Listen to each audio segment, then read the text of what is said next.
If someone asks Siri or Alexa for a business like yours, will they find you or your competitors? If you're still optimizing for text-based searches alone, you're missing a major shift in digital marketing. In this episode of Undumb Marketing, we reveal how businesses are winning the voice search game, the biggest mistakes companies make, and the tools you need to boost your visibility. If you're serious about being found online, you can't ignore this. Hey everyone, welcome back for another deep dive with us. Always exciting to be back. Yeah, so today we're going to be talking about something I think is pretty important, and that's voice search and how it's changing the way people find information online. Yeah, it's no longer just about typing in a few keywords into a search bar. Right. People are talking to their devices like, hey Siri, where's the best pizza place near me? Or, Alexa, find me a recipe for chocolate chip cookies. It's a whole new ball game, and if we're not optimizing for voice search, we're missing out on a huge opportunity. Absolutely. So to really get into this, I've been checking out a bunch of stuff from Neil Patel, Search Engine Journal, and some case studies too. It seems like everyone's talking about it, but it's a lot to process. Yeah, it can be overwhelming, but that's why we're here. We're going to break it down and give you the tools and strategies you need to succeed in this voice-first world. So let's start with the basics. What exactly is voice search optimization, and how is it different from traditional SEO? Well, at its core, voice search optimization is all about understanding how people speak naturally and then optimizing your content to match those patterns. Okay, so instead of focusing on short, keyword-stuffed phrases, we need to think about how people actually talk when they're asking a question or looking for information. Exactly. It's about creating content that's conversational, engaging, and most importantly, answers the questions that people are asking. So for example, instead of targeting the keyword plumber, we might want to think about questions like, how do I fix a leaky faucet? Or what are the best plumbers in my area? Exactly. You're thinking like a voice search pro. Remember, people using voice search are often looking for quick, specific answers. They want information that's easy to understand and directly addresses their needs. It's all about intent, right? Understanding what the user is really looking for and then delivering that information in a way that's natural and helpful. Absolutely. And one of the best examples of a brand that's nailed this is Patagonia. They've done a fantastic job of optimizing their content for voice search by focusing on long-tail conversational keywords. So they're not just targeting keywords like hiking jackets or outdoor gear. They're thinking about the questions that their target audience might ask, like, what are the best eco-friendly hiking jackets for rainy weather? Exactly. They're anticipating the needs of their audience and creating content that provides those answers in a clear and concise way. Now, another key aspect of voice search optimization is local SEO. Right, because so many voice searches are location-based, people are asking things like, find me a coffee shop near me, or where's the nearest gas station? And if your business isn't optimized for local search, you're missing out on a ton of potential customers. Okay, so how do we make sure our business pops up when someone's looking for something nearby? I know we've talked about Google My Business before, but is that still the key? Absolutely. Your Google My Business profile is like your online storefront. It's the first thing people see when they search for your business on Google, so it's crucial to keep it updated and optimized. So make sure our business name, address, phone number, and website are all correct and consistent across all platforms. Exactly. And don't forget about encouraging customer reviews. Reviews are social proof, and they play a huge role in local search rankings. So respond to reviews, engage with your customers, and show Google that you're a trustworthy and reliable business. Yeah, great point. Now, speaking of brands that are killing it with local SEO, Sweet Green is a great example. They've really mastered the art of making sure they're the top result when someone's searching for a healthy lunch spot nearby. I've noticed that their Google My Business profile is always up to date. They have tons of positive reviews, and they're constantly engaging with their customers online. They're really making the most of that local visibility. They are. And that brings us to another important aspect of voice search optimization, which is structured data. Schema markup. We've talked about this before, but it can be a bit of a head-scratcher for those of us who aren't super tech-savvy. Yeah, it sounds more complicated than it actually is. Think of it like this. Schema markup is basically a way of adding extra information to your website's code that helps search engines understand your content better. Okay, so it's like we're speaking Google's language so they can easily categorize and rank our content. Exactly. And HubSpot is a great example of a company that's leveraging structured data effectively. They're using it to make sure their content is easily understood by search engines, which increases their chances of appearing in those coveted featured snippets. Those quick answers that pop up at the top of search results. Yep, and featured snippets are even more important in voice search because voice assistants often read them aloud as the answer. That's prime real estate. Okay, so we've got conversational keywords, local SEO, structured data. Yeah. It's a lot to keep in mind. But I guess the key takeaway here is that voice search optimization is all about creating content that's user-focused, informative, and easy to understand. You got it. It's about thinking like your audience, anticipating their needs, and delivering the information they're looking for in a way that's natural and engaging. And it's not just about the words themselves, it's about the structure of our content, the way we present information, and the overall user experience. Absolutely. Mm-hmm. Now, another company that's really interesting to look at when it comes to voice search is Amazon. They're constantly analyzing user interactions and tweaking their algorithms to improve the voice search experience. So it's not just about optimizing our content once and then forgetting about it. We need to be paying attention to how people are using voice search, what they're searching for, and how we can adapt our strategies to meet those needs. Exactly. Voice search is still evolving, so it's important to stay up to date with the latest trends and be willing to experiment and adjust our approach as needed. Okay, this is all starting to make sense. But before we get into specific strategies and tactics, I want to talk a little bit more about content structure. We've touched on it briefly, but I think it deserves a deeper dive. I agree. Content structure is crucial for voice search success, and it's something that a lot of people overlook. Remember Neil Patel. He's a master of structuring his content in a Q&A format, which is perfect for voice search. So it's like he's anticipating the questions that people might ask their voice assistants and then providing the answers in a clear and concise way. Exactly. And it makes sense, right? When people use voice search, they're often asking questions. They want answers, not long, rambling paragraphs of text. Right. It's about getting to the point and delivering the information in a way that's easy to digest. So instead of writing a long blog post about plumbing, we might break it down into a series of questions and answers like, how do I fix a leaky faucet? Or what are the different types of plumbing pipes? Then now you're thinking like a voice search strategist.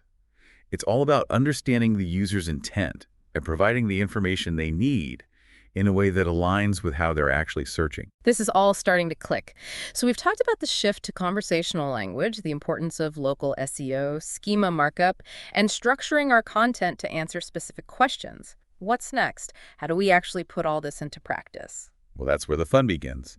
We're about to dive into some actionable strategies and essential tools that will help you dominate the world of voice search. Okay, so we've got the big picture now. How do we actually start optimizing our content for voice search? Where do you begin? Well, a great place to start is with those conversational keywords we talked about earlier. Remember, people are speaking their searches now, so we need to think about how they would phrase those questions. Yeah, so instead of just targeting yoga mat, we might think about things like, where can I find a yoga mat that doesn't help? Or what's the best yoga mat for beginners? Right. Exactly. You're getting it. And there are some awesome tools out there that can help us uncover these conversational gems. One of my favorites is Answer the Public. Oh yeah, Answer the Public. I love that tool. It's so visual and easy to use. You just type in a topic and it spits out a whole bunch of questions that people are actually asking online. Yeah, it's like a window into the minds of your target audience. You can see what they're curious about, what their pain points are, and what language they're using to search for solutions. It's a goldmine for content ideas. So once we've got this conversational keywords, how do we actually use them in our content? Well, one of the best things you can do is structure your content in a way that directly answers those questions. Think about those featured snippets we talked about earlier. Those quick answers that appear at the top of the search results page. Yep. Those are super valuable for voice search because voice assistants often read them aloud as the answer. So if you can structure your content to snag those featured snippets, you're in a great position. Okay, so bullet points, numbered lists, short paragraphs, anything that makes the information easy to scan and digest. Exactly. And don't forget to use those conversational keywords in your headings and subheadings. Yeah. That'll help Google understand what your content is about and match it with the right voice search queries. Got it. So let's say I'm a plumber and I want to optimize my website for voice search. I might create a blog post titled, How to Fix a Leaky Faucet in 5 Easy Steps.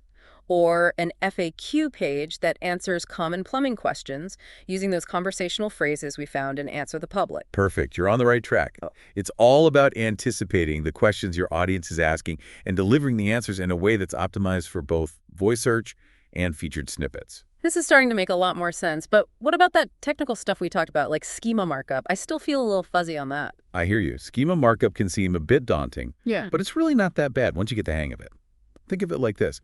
It's basically a way of adding extra information to your website's code that helps search engines understand your content better. So instead of just having a big block of text on my page, I can use schema markup to tell Google, hey, this is my business name, this is my address, and this is a customer review. Exactly. It's like adding labels to the different elements on your page, so Google can easily categorize and understand your content.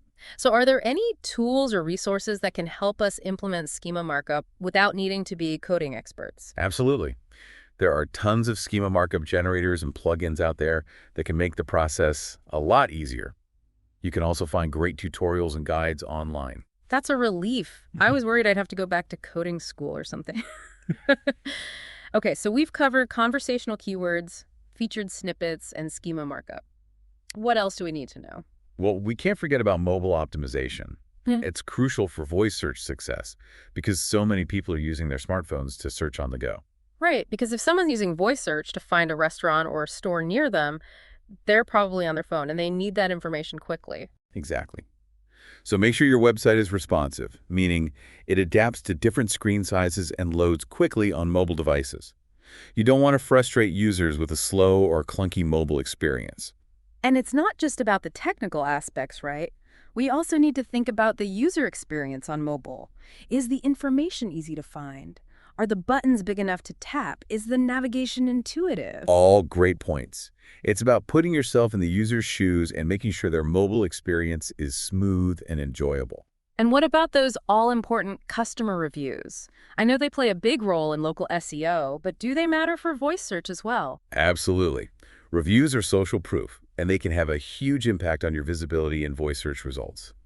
Think about it when you're searching for a restaurant or a hotel. You're more likely to choose one with lots of positive reviews, right? For sure. So we need to make sure we're encouraging our happy customers to leave reviews and responding to feedback, both positive and negative. Exactly. It shows potential customers that you're a trustworthy business and that you care about their experience. Okay, so we've covered a lot of ground here. Conversational keywords, featured snippets, schema markup, mobile optimization, and the importance of user reviews. It's a lot to take in, but I'm starting to see how all these pieces fit together. That's great to hear. And remember, voice search optimization is an ongoing process. It's not a one-time fix. It's about constantly learning, adapting, and refining your strategies to stay ahead of the curve. So what are some tools that can help us on this journey to voice search domination? What should we be adding to our digital toolkit? Well, there are tons of great tools out there, but let's focus on a few key players that can really make a difference. One of my all-time favorites is SEMrush. So SEMrush, I've heard of it. It's like this giant SEO toolbox, right? It is. It's pretty much the industry standard for keyword research, competitor analysis, and tracking your overall SEO performance. But it can definitely be helpful for voice search too. Well, it's great for finding those long-tail conversational keywords we've been talking about. You can see what questions people are actually asking and what kind of language they're using. You can even see how much search volume those queries have. Ah, so we can actually see the data and base our content strategy on real insights instead of just guessing. Right. And a SEMrush can do so much more than just keyword research. You can use it to analyze your competitors' websites, track your rankings, and even find opportunities to improve your content. It's like having a secret weapon for SEO, but I've heard it can be a bit pricey and maybe a little overwhelming for beginners. Yeah, it's definitely a powerful tool, but it does come with a price tag. If you're looking for something more budget-friendly, especially for those conversational keywords, Answer the Public is a great option. We talked about that earlier, right? It's like that visual tool that shows you all the questions people are asking about a specific topic. Yeah, it's amazing. It's so helpful for understanding user intent and crafting content that directly answers those questions. I love how visual it is. It's like a mind map of people's curiosity. Okay, so we've got SEMrush for the heavy lifting and Answer the Public for those conversational keywords. What about local SEO? Are there any tools that can help us with that? Definitely. Bright Local is a fantastic tool for managing your local SEO.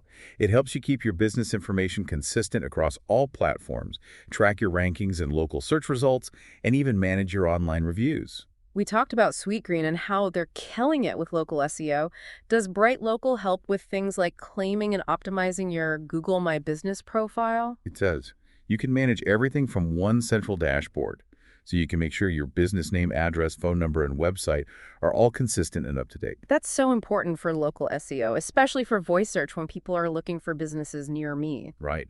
And Bright Local also helps you track your rankings and see how you're performing for those local searches. And what about reviews? You mentioned that Bright Local can help with that too. Yeah.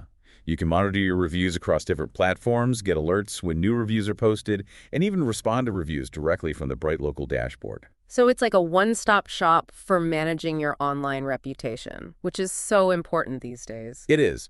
People rely heavily on reviews when making decisions, especially when it comes to local businesses. Okay, so we've got SEMrush for keyword research and competitor analysis, Answer the Public for finding those conversational questions, and Bright Local for mastering local SEO and reputation management. That's a pretty awesome toolkit. It is. And remember, these are just a few examples. There are tons of other great tools out there, both free and paid. The key is to find what works best for you and your business. Right. It's like building your own custom voice search arsenal. But tools alone aren't enough, right? We need to have a solid strategy in place and be willing to adapt and evolve as the voice search landscape changes. Exactly. Voice search is still relatively new and it's constantly evolving. So it's important to stay up to date with the latest trends and best practices. So what's your biggest piece of advice for someone who's just starting out with voice search optimization? What should they focus on first? I would say the most important thing is to really understand your audience. Think about how they're using voice search. What questions are they asking? What problems are they trying to solve? What kind of language are they using? It's all about empathy, right? Putting ourselves in the shoes of our audience and creating content that truly meets their needs. Exactly. And remember, the goal is to become the most helpful and authoritative voice in your niche. If someone asks their smart speaker a question related to your area of expertise, you want to be the answer that pops up. That's a great goal to strive for. It's like becoming the voice search equivalent of a trusted friend or advisor. Precisely. And the more you focus on providing value and answering those questions in a clear, concise, and engaging way, the more likely you are to achieve that goal. This has been an amazing deep dive. I feel like I've learned so much about voice search and how we can leverage it to reach new audiences and grow our businesses. Me too. It's such a fascinating and rapidly evolving field. I'm excited to see what the future holds for voice search and how it could continue to shape the way we interact with technology. Thanks for joining us on this journey into the world of voice search. We hope you found it valuable and are ready to make your voice heard in the digital world. Until next time, happy optimizing.